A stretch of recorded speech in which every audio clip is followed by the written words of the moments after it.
live. Wow, this is a great spot for it, man. Actually, let me take a photo of the thumbnail now. Man, that's it. Awesome, man. Thank you. Okay.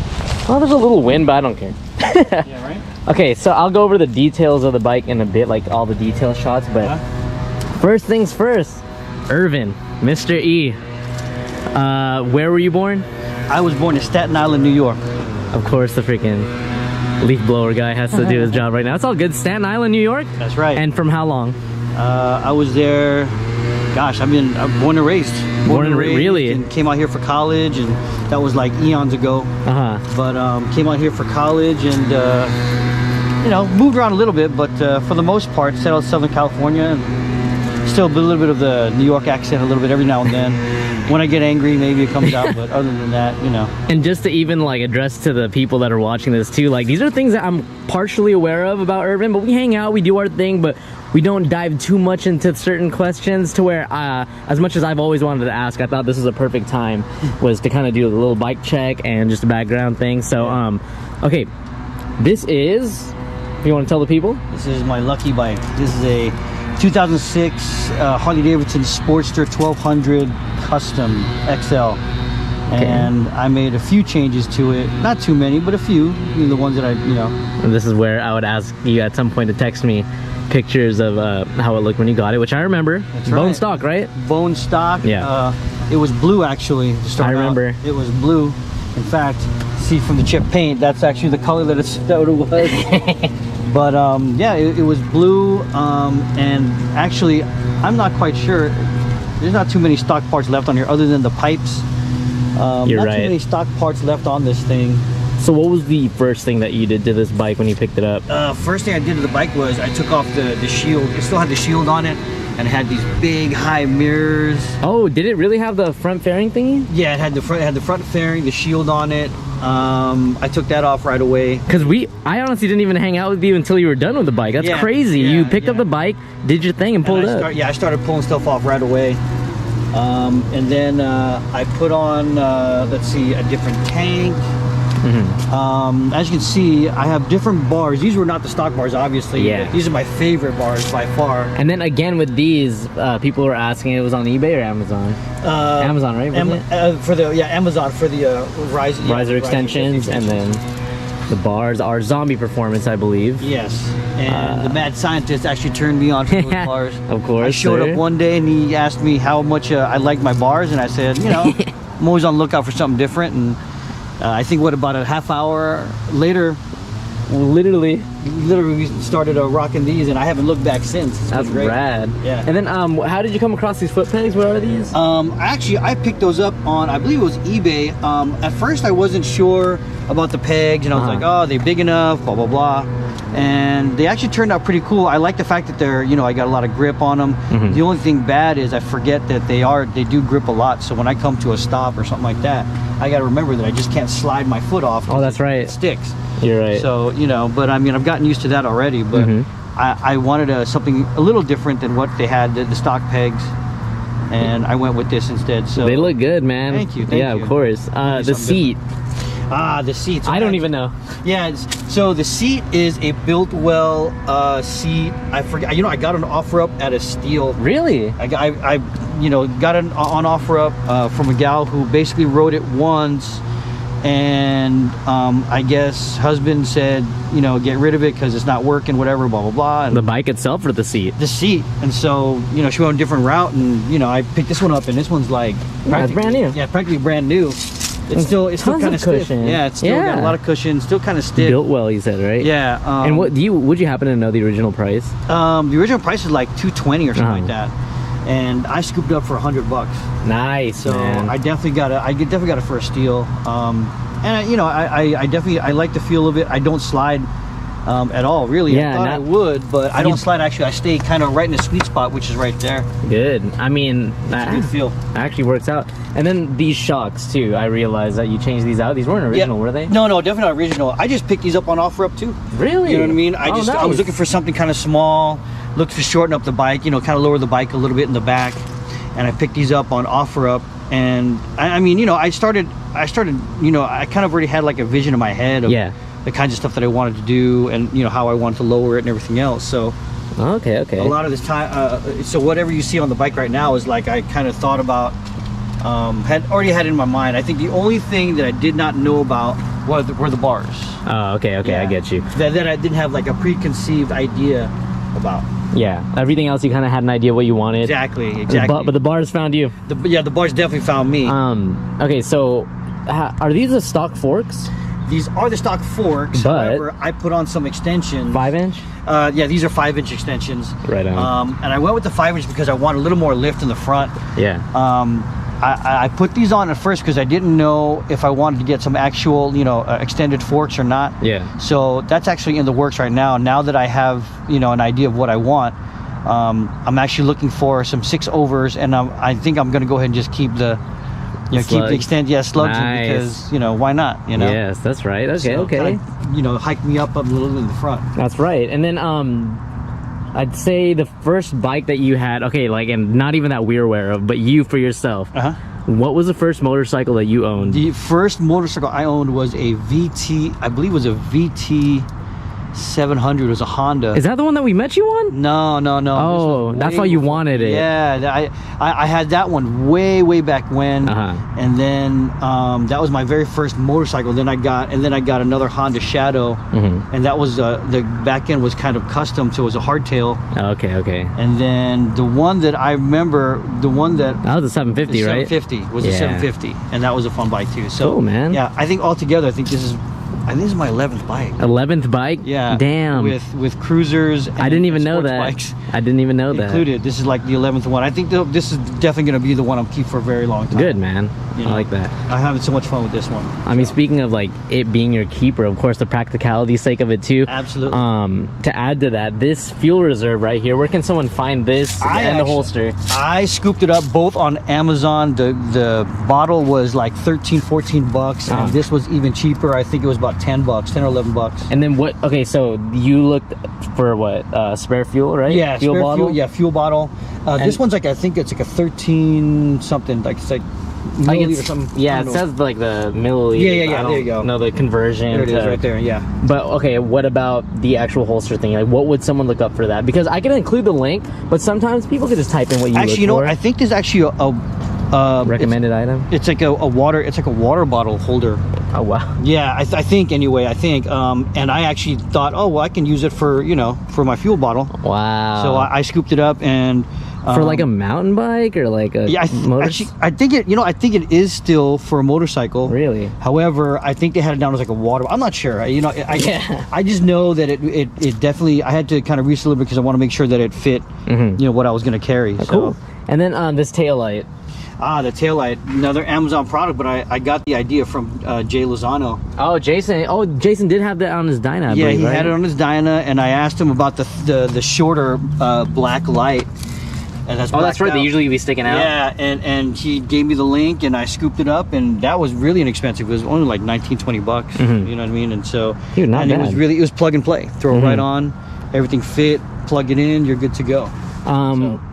From, let's see. Oh, so from stock, like the day you got it till today, obvious things that you did do it for sure, turning wrenches and all that, but what trials did you run into? Like, what trials and tribulations did you run into in the process that someone who might pick up a 2000, what is it, 2000? It's 2006. 2006. So someone who might pick up a 2006 Sportster, it is different from the 2003 and down. That's right. So to anyone who does have this bike and, you know, maybe there's a stock and they want it to look something like yours, what is like I wouldn't even call it a fair warning, but what have you gone through with this that you you know, would pretty much like caution others to be ready for? I think the biggest thing, it's actually not a really big fix, but the biggest thing to remember is that you need the key fob for the years 2004. Well, mine is 2006, but yeah, the model that this ran was 2004 to 2006, and you need a key fob, you know, in order to turn on the bike. Now you can bypass it, and I've heard of people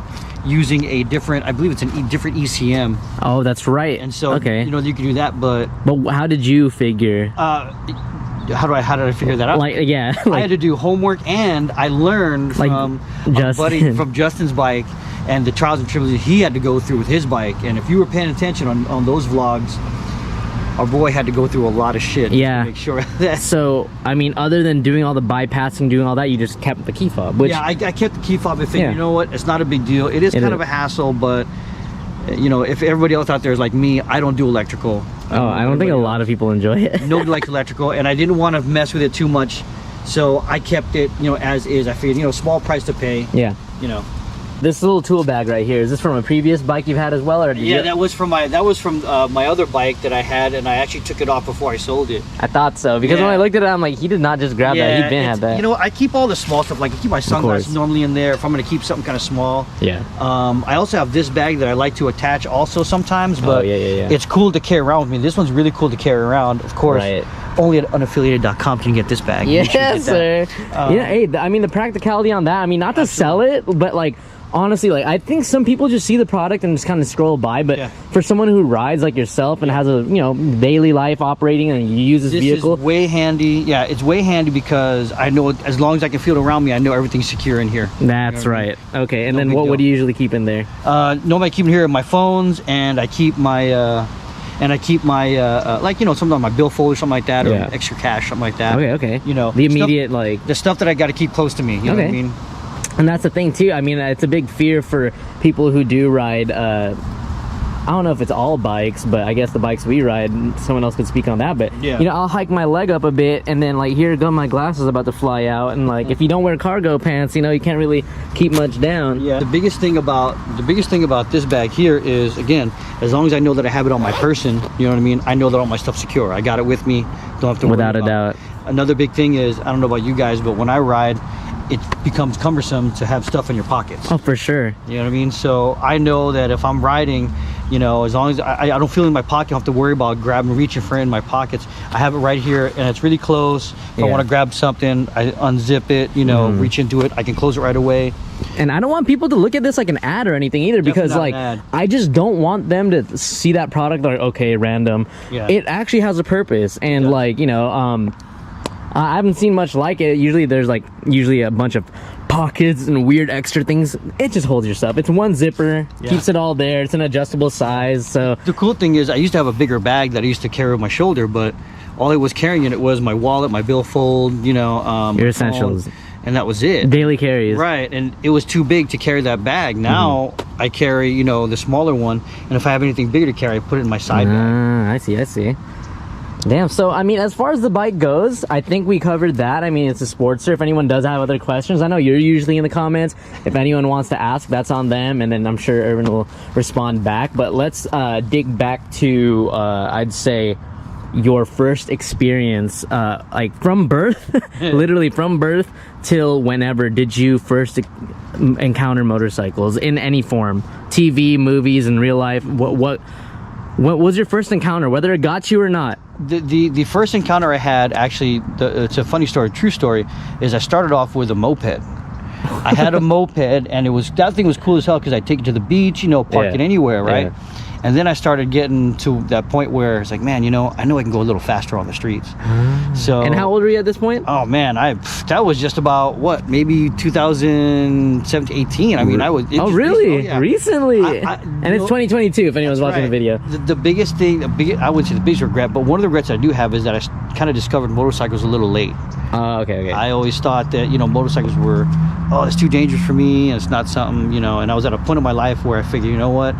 If I don't try, I'm not living. So you know what, I always hear that too. It's better late than never. That's right. So if I had an opportunity, I would probably, you know, maybe have learned a little bit sooner. But hey, the fact of the matter is, at the end of the day, I still got 2 wheels, so I'm still doing pretty well. So wow, the bug bit you. That's right. Late in life, huh? Very late in life, but hey, I'm here now, and I started off on a moped, and I just said, you know, I need more speed, and then I started looking at motorcycles, and I got my first motorcycle, again, like I said, it was that Honda VT, and haven't looked back since. I've had sports bikes, and I've had, you know, the crotch rockets, and obviously the cruisers, but my first love was always the cruiser. So I stayed true to what I believe. And then, so that was what peak, so 2017, so what? I'm not good at math. But that many years ago Right. is About when 5 years ago, 5-6 years ago. So 5 or 6 years ago is when the motorcycle bug bit you. Right. But say from birth until your first encounter with a motorcycle that you can remember. Oh, I think it was back in high school. I think it was a junior in high school. And I remember, I'll never forget, actually, this girl that I liked when I was in high school, there was a guy that she liked, and she liked him because he had a motorcycle. I mean, maybe it wasn't because of the motorcycle. Well, it might. Or is that what you thought? I thought so, and I think what's funny is she liked him a lot, blah blah blah. And one day I was, they were all kind of hanging out. We were all kind of hanging out, and he came around with his bike, and she said, "Hey, can I get a ride?" And she's like, he's like, "Yeah, sure." And he takes her out for a couple minutes, and they come back, and she's like screaming and she's crying, and I'm like, "What's the big deal?" She got off and she burned her leg on the pipe. She burned her leg right here on the pipe. It was a sports bike, and it was it sticks out of my head because you could see the serial number of the exhaust. Really? She burnt it that bad. It was a serial number right across her leg from the exhaust pipe. And this is why I like these videos too. I'm sorry to like break the fourth wall, but I mean, I'm sure people are watching this and listening, but I'm wide ears too, because I mean, we know each other, but these are stories that we haven't tapped into. So I'm glad I'm here for that, man. I'll never forget that day. And I thought to myself, before that whole burning thing happened, I was like, man, it's got to be a bike, man. It's gonna have to be a bike if I want this girl to like me or something. And were that girl and that guy together? No, they were definitely not together after that. I think she was pretty pissed off over the burning of the exhaust. Really? It was like, it would turn like kind of purple after a while, and your skin kind of peeled a little bit. Damn, so that was your first my first real interaction of like, oh yeah, motorcycles. Motorcycles. I almost got one too, but figured, you just safer. Just tuck it behind your head. That's right. Going. Once I saw that, I was like, oh, maybe not a good idea. Really? So that you think that might have I wouldn't say slowed you down, but that was part of what kept it back. Yeah. You kind of realize, plus at that age, I don't know about everybody else's household, but in my household, it was, you shouldn't be doing that kind of stuff. Those are dangerous objects, so you shouldn't be, doing that too often. Makes sense. Makes sense. So wow, I didn't even know all that. That's right. That's right. Wow. And okay, so I mean, with that being said as well, I mean, okay, this is okay. The wind's blowing hard. This is completely off topic, but it's still very about you. People have seen videos that you're in. They know who you are. They get that. But let's dig a little deeper right now. What was the first job that you had? Holy cow. Yeah. I think I worked in a department store, and I worked as a stock person. I was unloading trucks and putting, like merchandise out on the floor and stuff.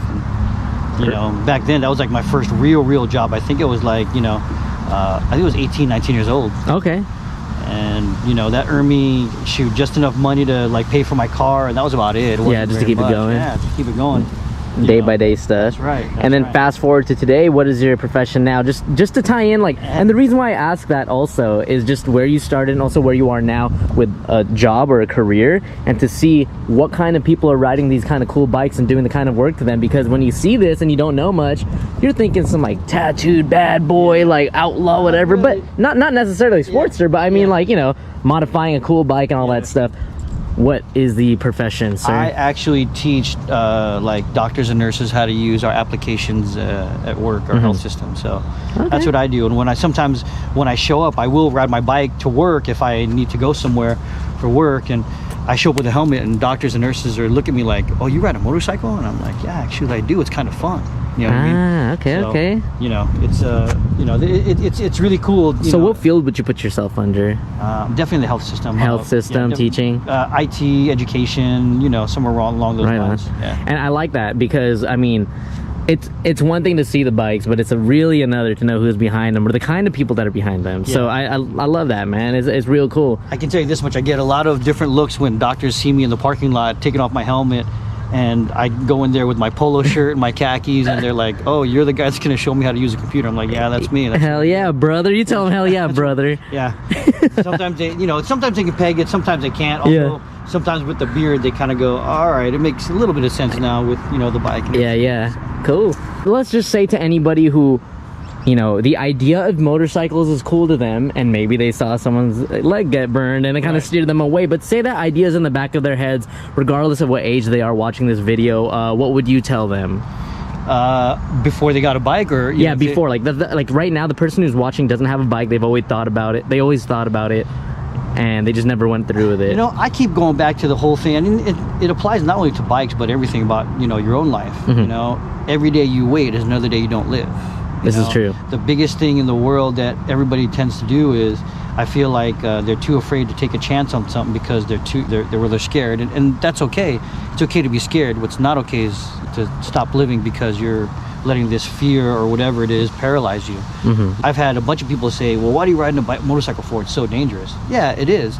But as you can see, for the past 5 years, knock on wood, 6 years, I've been blessed enough to ride safely, ride maturely. I don't ride aggressively, and the guys that I keep company with, they ride just as safely as I do. So when you find that good group of guys that you're riding with and they keep things safe, it's better to ride in groups. And if you have to ride by yourself, you kind of try to be as safe as you can. Yeah. You know? For those of you that are thinking about getting a bike, you know, or just anything that, you know, take that big trip around the world, or you know, try a new career, you know, don't wait around to do it, you know, because before you know it, it's gone. You know, and like I said, one of the biggest regrets I do have is that I, you know, discovered bikes a little later, you know, but now that I haven't looked back since. I definitely have a different outlook on life, and now that I have a little bit more confidence on it, you know, I feel like I can go anywhere on my bike, you know. I get that.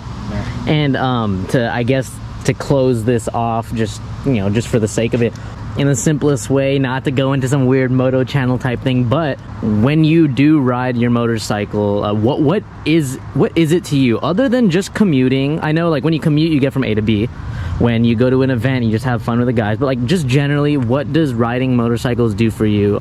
I think when I do get on my motorcycle, I used to say, well, it's an escape. It's not so much as an escape as it's a therapy.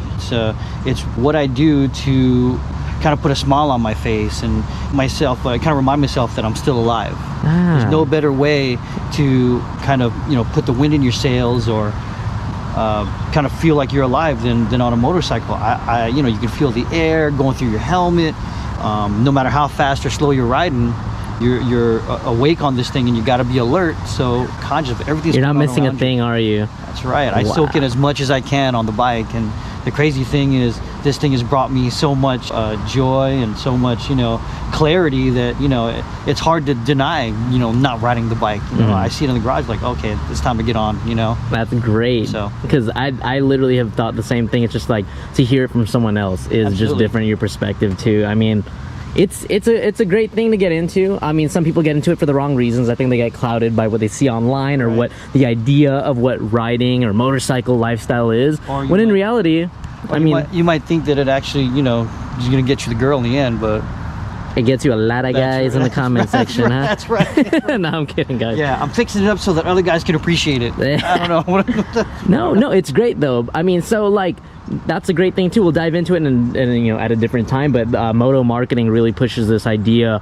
of what motorcycle lifestyle is. You either have to be like bad boy in a club, or always going to, like, you know, doing desert trips and camping with your boys and clanking beers, but like, in reality, it's really what you make it. The bike, of course it does change your life, but it shouldn't replace anything. I believe it should just add, and it looks like it added a lot of value to your life, man. Absolutely. You shine regardless, man, but I'm saying, I know this thing gives you a little pep in your step. Yeah, it definitely, you know, like I said, it definitely opens up a different perspective, and, you know, both, you know, I mean, emotionally, spiritually, you know, and really, what at the end of the day, it doesn't become so much about the bike, more about what you do with your own life. For me, I choose to ride a bike, you know what I mean? I choose to catch some air, and I'm not catching air, but, you know, catch the wind in my helmet and the air in my face, and, you know, all this other, you know, I mean, miles and miles of road ahead of me, you know, so it doesn't become about the bike. It's actually more about, you know, what I choose to do with my life. So, you know, cool. That's really what it's about. That's awesome, man. And like, I just guess to close the statement off, because I gotta leave in a bit and pick her up from work. I gotta pick my girlfriend up from work in a bit, but it's all good. We're not gonna rush it. If there's any, in general in life, I know you've already said it, but I know a little sign off to anyone who's watching this, words of encouragement, words of wisdom, anything that you want to leave anyone off with when they're watching this. I think this one I just heard, actually, it's oh gosh, you have to cut out the silent part, but no, you're good. This one I just heard, it goes, be yourself because everybody else is taken. Wow. And when you're on, you know, whether you're on 2 wheels or you're on 4, or you're writing a book, or you're taking a big trip by yourself, you know, remember that, you know, in the end, you know, just be yourself, because, you know, everybody else around is taken. You want to be your own person. So, yo, not even like for the camera, that was sick, bro. you know, Bro, I love all this, man. I'm excited to rewatch this. That's so cool. Yeah. Damn, I'm excited to dive this deep into everyone else, and once we cover everyone, we're sitting in a That's room. right, We're that's sitting in right. a room and getting this done. That's right. Hell yeah, bro. That's it. Cool, That's a cool, wrap. man. God bless America. I love it. I love it, man. So this one.